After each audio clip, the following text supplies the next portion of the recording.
It's another Saturday where we bring you your favorite security and safety information program, Security Watch Africa. Welcome to your program today, and thanks for staying tuned to your channel, the Africa Independent Television, the window to Africa. Yes, on this program every week, we'll bring you that information you need to keep your life safe and secure. Thanks for staying tuned to us. My name still remains Patrick Abambo. Yes, today it's actually a loaded program where we'll bring you so many information that you need to live to keep your life safe and secured. First, I must appreciate the efforts put together by the Nigerian Army and all the security agencies in the theater, talking about the theater of the war against the insurgency, particularly the theater commander, the GOC of 7 Div, then the brigade commander in Chibok. If you recollect that in 2014, some of innocent Nigerian girls who had come together to learn to preparation to election for examination were kidnapped, were adopted by Boko Haram elements. But we're glad to say that this year an exam was successfully held in Chibok. It's really a thing of joy because many people never expected that this would be possible again. Most of all these young girls never thought they would go back to school for fear of being adopted like the previous students. But thank God that with the efforts of the Nigerian Army, all the security services, schools have returned back 6 years after. We must acknowledge here that the fight against terrorism and insurgency is actually something that Nigeria is winning. We must congratulate all those who work together to make this a success. It was worthy of commendation, really, that this is happening again. Yes, today we're going to have a loaded program with a lot of issues that concerns you and I. But I want to remind you that you can join us on this program. We're streaming live on Facebook. You're also on YouTube. You can follow us up and send your comments and view via our social media platforms. Where you're there through on Facebook or through Twitter. Twitter at SecurityWatch97. You can send us your views so that we can either take it or respond to it immediately. Or Facebook, our Facebook page, Security Watch Africa. Feel free or send us email at secwatchafricatv@gmail.com so we can hear from you and report back whatever questions you have. Yes, also it's glad to note that the Chief of Army Staff, Lieutenant General Tuku Yusuf Buratai, is trying to make sure that the former toga of barracks not producing successful people, which a lot of people have encountered, is turning barracks to be a place that is productive and inventful, and really he introduced what they call the Chief of Army Staff Barrack Investment Initiative Program.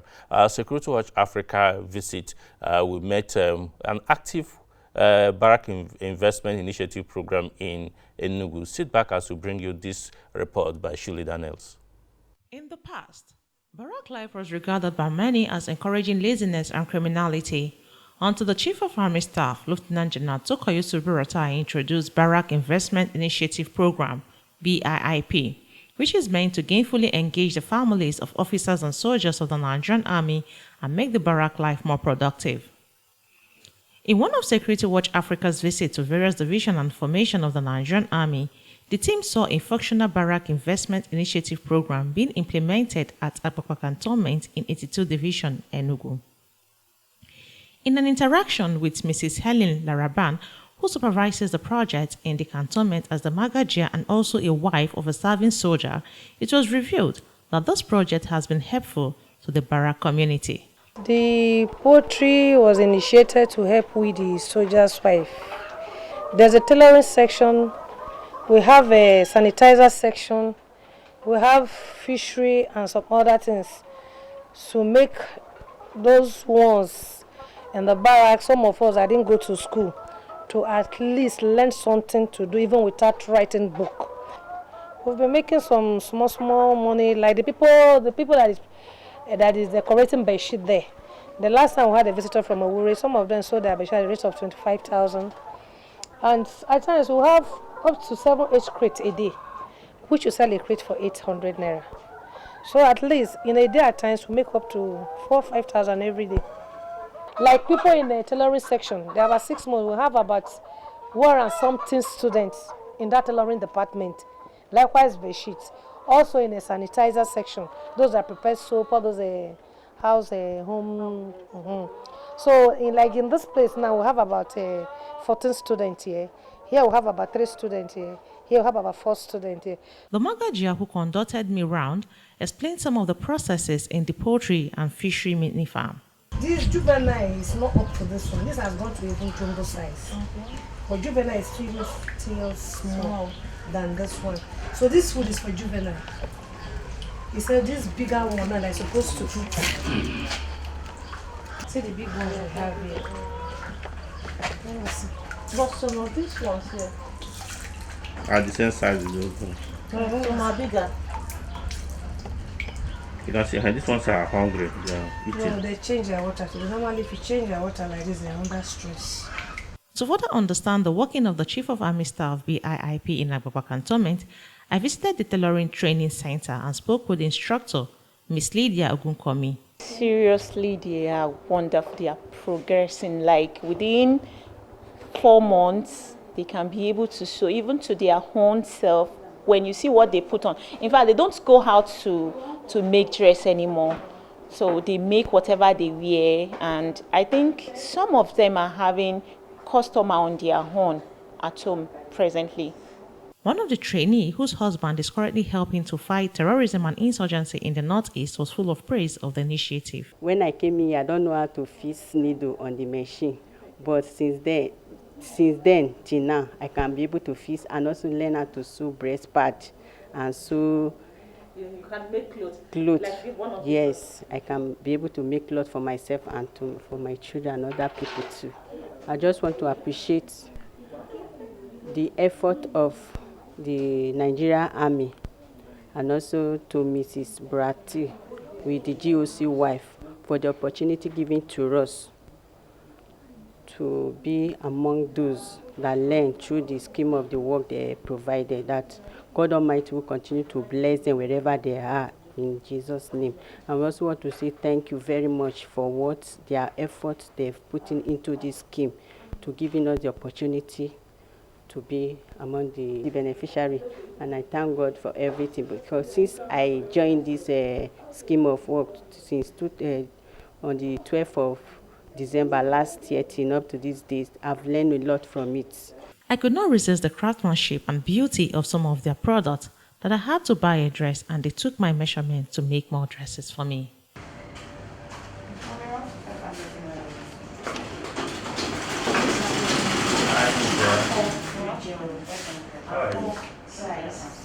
Shirley Daniels, Security Watch Africa, Abuja. Welcome back. Really, almost commend. We can't get tired of commending when the leaders are doing the right thing, and the followers also are bound to do well. Thank you to all those who are making effort that our security agencies do the right thing. Yes, let's go to the preparation and the rundown to the Edo State gubernatorial election that I just say a week from now. The governor of the state, talking about Mr. Godwin Obaseki, visited the Inspector General of Police to present some issues to him. Sit back as we bring you this report from the force headquarters.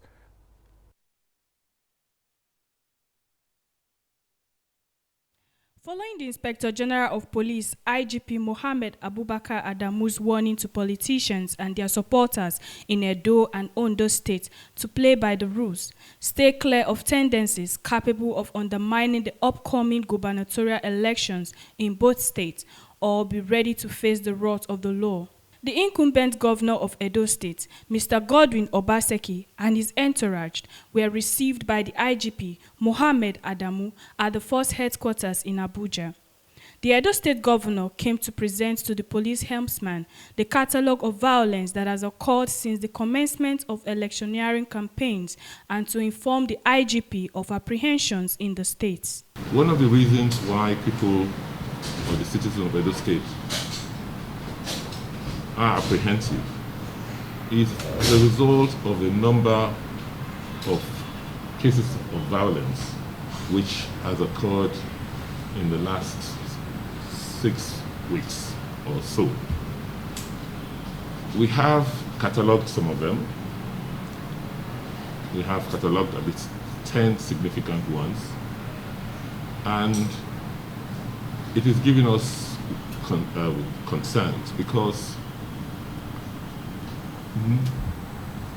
all of the ones we've catalogued were attacks against members of our party, and 80% of them were concentrated in Edo North.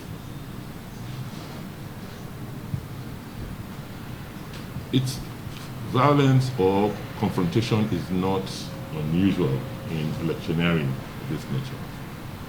But what we have come here to brief you on and appeal for today is that in spite of the fact that most of these cases were reported to the police and investigations carried out, not one person, not one of those incidents have been prosecuted. The Inspector General of Police in his response stated that violence during the upcoming Edo and Ondo state election will not be tolerated and that all cases of violence reported by the Edo State Governor will be transferred to the State Criminal Investigation Department, CID, for thorough investigation. It is really good that you came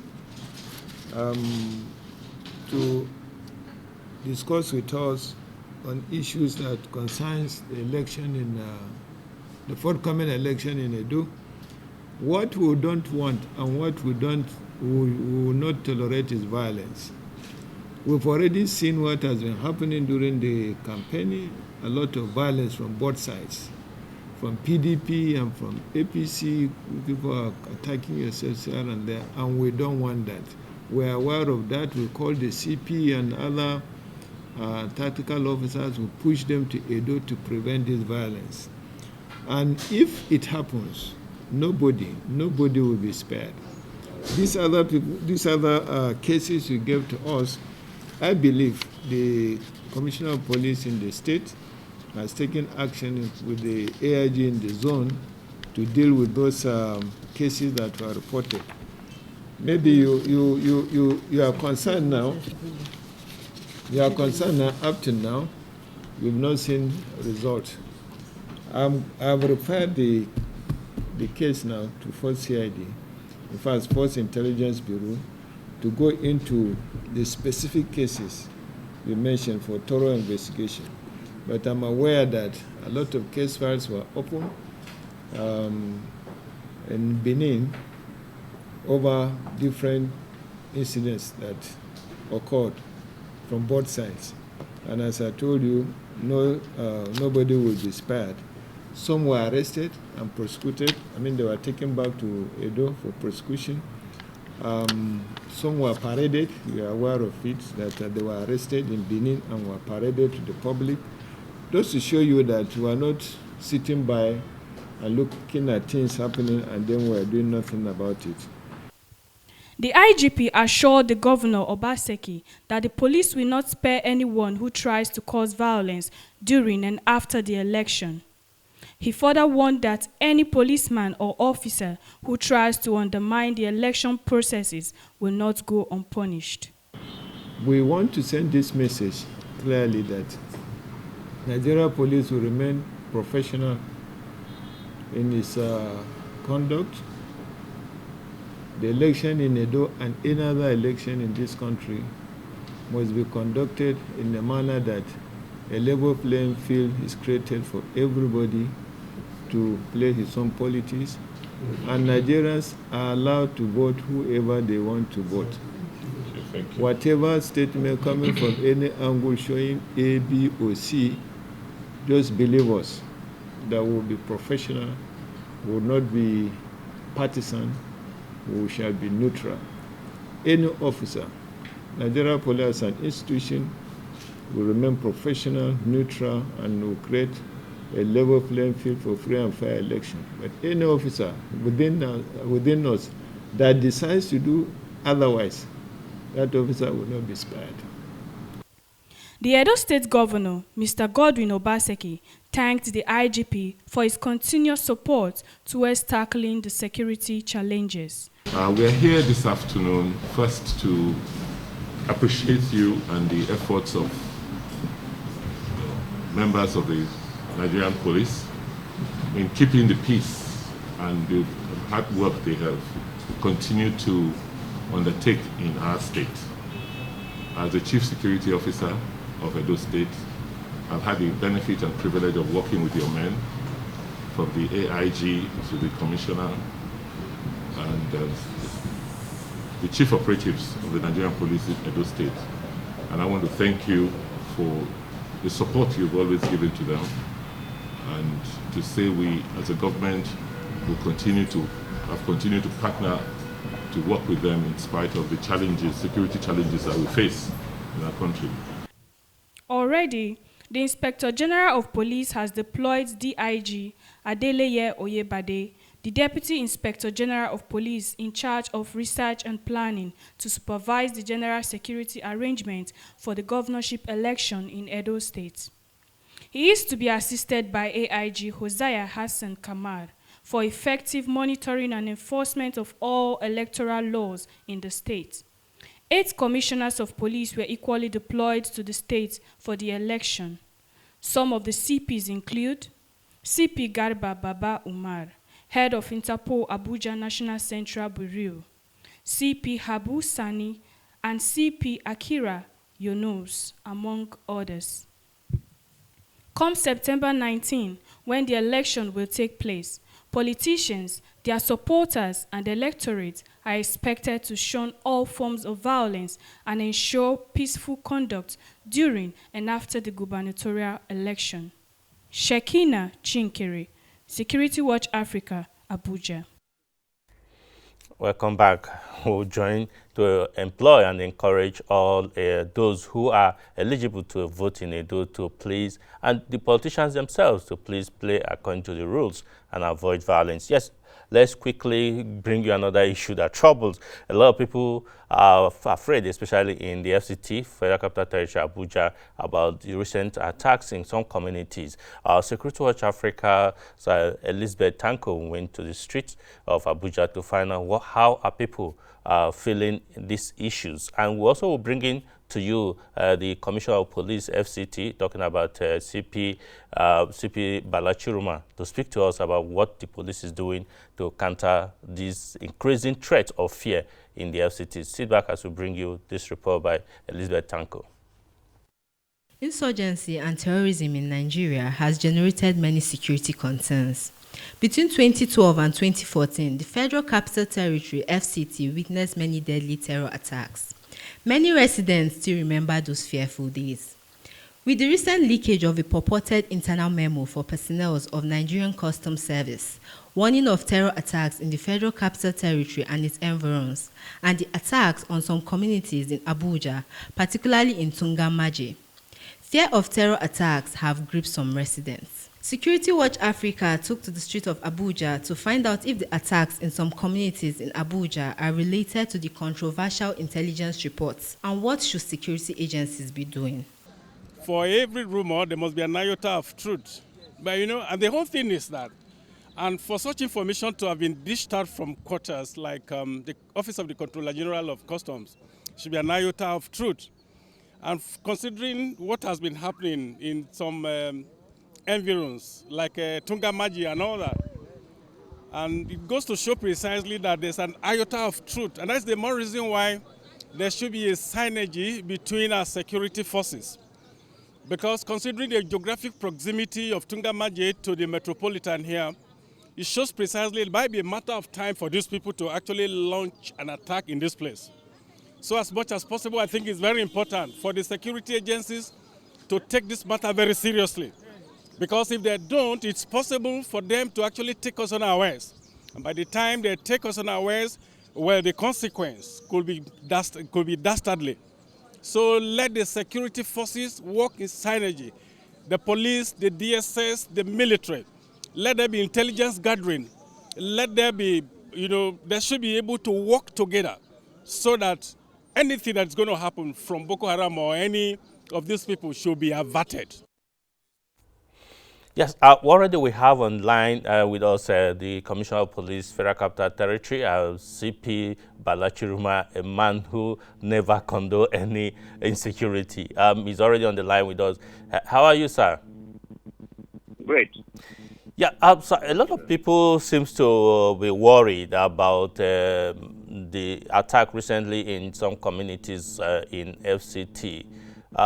Is there any reason for them to be worried, sir? No, I don't think there is need for any panic. I'm sure you're referring to the incident that happened on the border community between us and FCT and Niger. Yes, there was a case of kidnapping. Security agents engaged the kidnappers and they were able to foil. So it was partial, but we were able to foil it. We gave a good account of ourselves. We're already on the trail of these people. They've gone into the forest, bordering Niger and FCT. But I assure you, within the shortest possible time, I want to smoke them out of that location and ensure that they don't foray into FCT in the near future. Okay, we are aware that about 5 of those who were kidnapped have been rescued by your team. And but looking at the recent so-called rumor, even though the Customs Service have denied that they didn't release that intelligence report, do you think there could be any relationship between that intelligence report and these attacks? Well, I can assure you that security agencies within FCT working in synergy and we're doing all we can to ensure that this relative stability we have crime-wise within the FCT is maintained. Therefore, we've extended our patrols, both covert and overt, joint raids, so on and so forth. I do not see the link between Boko Haram and the recent kidnapping there.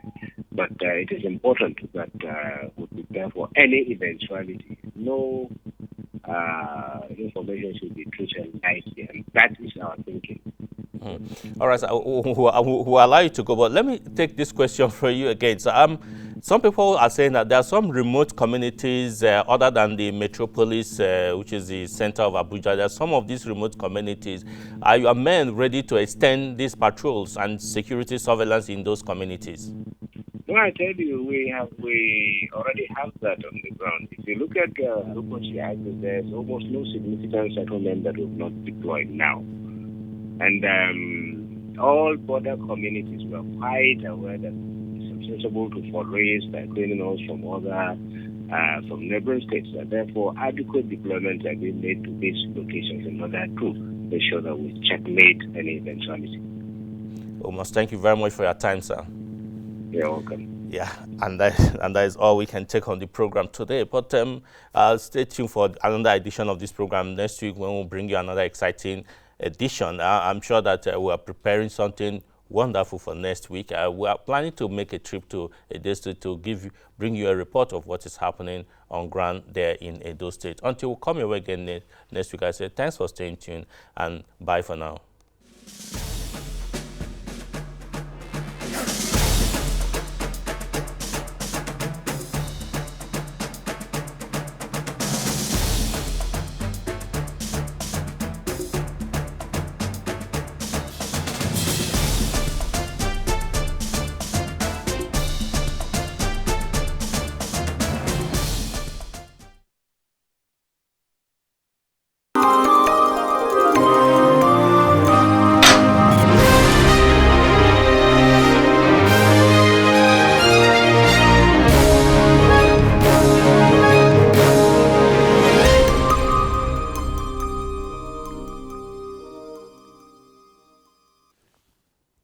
Allahu Akbar.